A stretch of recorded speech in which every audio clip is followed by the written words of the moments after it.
এই ভিডিওর মধ্যে ক্লাস 10 এর অনুশীলনী 5.2 এর 15 নম্বর অঙ্কটা করব। এখানে কি বলা আছে, n এর কোন মানের জন্য দুটি সমান্তর প্রগতি, মানে এখানে এটা একটা প্রগতি আর এটা একটা প্রগতি, এত এর n তম পদ সমান হবে। মানে n এর কোন মান, মানে কত নম্বর পদটা, মানে যে কোনো একটা নম্বর ধরো n নম্বর পদ, মানে n নম্বর পদটা কত নম্বর পদ, এই দুটোটার ভ্যালু সমান হবে। ঠিক আছে, মানে ধরো এটার 100 হতে পারে, এটার 100তম পদ আর এটার 100তম পদ সমান হতে পারে। তো n এর কত নাম্বার পদটা সেটা আমাদের বার করতে বলেছে। তো এটা n এর মানটা বার করতে বলছে। তো এটা কিভাবে করবো দেখো, প্রথমে দেওয়া আছে কি দেওয়া আছে, প্রথম প্রগতিটা দেওয়া আছে হচ্ছে 6 3 6 5 6 7 ডট ডট ডট। এটার ক্ষেত্রে প্রথম পদ কত হয়ে যাবে, 65 থেকে যদি আমরা প্রথম পদ হচ্ছে 63, ঠিক আছে 63, আর কত ডি, ডি সাধারণত কি হয়ে যাবে 65 মাইনাস 63, তো বিয়োগ করলে কত 2। সেম ভাবে আরেকটা কি দেওয়া আছে 3 10 17 ডট ডট ডট। এটার ক্ষেত্রে প্রথম পদ কত 3, আর সাধারণত কত 10 থেকে 3 বিয়োগ করলে 7, ঠিক আছে।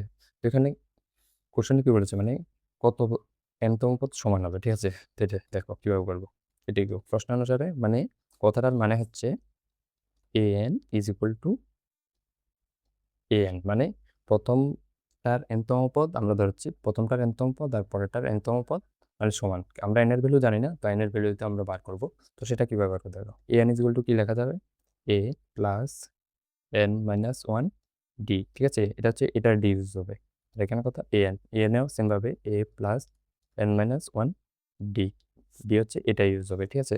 তো এখানে এ এর ভ্যালু কত 2, এর ভ্যালু হচ্ছে 63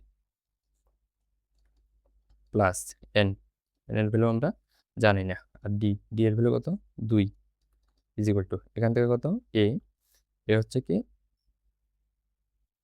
3, ঠিক আছে, প্লাস এন মাইনাস এন এর ভ্যালু কত, এন এর ভ্যালু তো আমরা জানি না, এটাই বার করব। আর ডি এর ভ্যালু কত 7, ঠিক আছে। তো এখানে বা কি হয়ে যাবে দেখো 63 প্লাস এখানে গুণ করলে 2n-2 is equal to 3 plus সাথে আর এন এ গুণ করলে 7n-7, ঠিক আছে। তাহলে এবার এন আলা সংখ্যা এক সাইডে নিয়ে যাও, তো এখানে এন আলা আনলে কত, এখানে আছে 2n, আর এদিক থেকেও সেমভাবে 7n আসবে, তো এটা কি হয়ে যাবে -7n।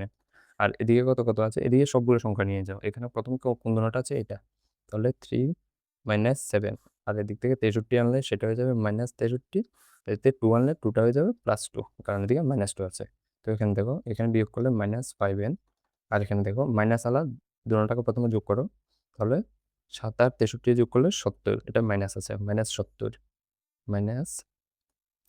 আর কি আছে প্লাস আছে হচ্ছে 2 আর 3 কত 5, ঠিক আছে +5, তাহলে বা -5n ইজ ইকুয়াল টু, এখানে তো 70 থেকে 5 বিয়োগ করলে 65, আর বড় সংখ্যা ছিল মাইনাস, তো মাইনাস মাইনাস বাদ, আবার বা n ইজ ইকুয়াল টু কত 65/5, 5 দিয়ে 65কে ভাগ করলে কত 13, ঠিক আছে। তো সুতরাং n ইজ ইকুয়াল টু কত 13, মানে কি এই প্রগতির nতম পদ আর এই প্রগতির n বলছিস 13তম পদ, এই প্রগতির 13তম পদ আর এই প্রগতিরও 13তম পদ কি দুটোটা সমান হবে, ঠিক আছে।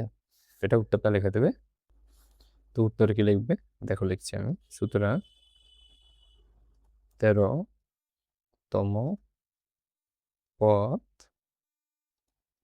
দুটোটা প্রগতির সমান হবে, ঠিক আছে, এটা অ্যান্সার হয়ে যাবে।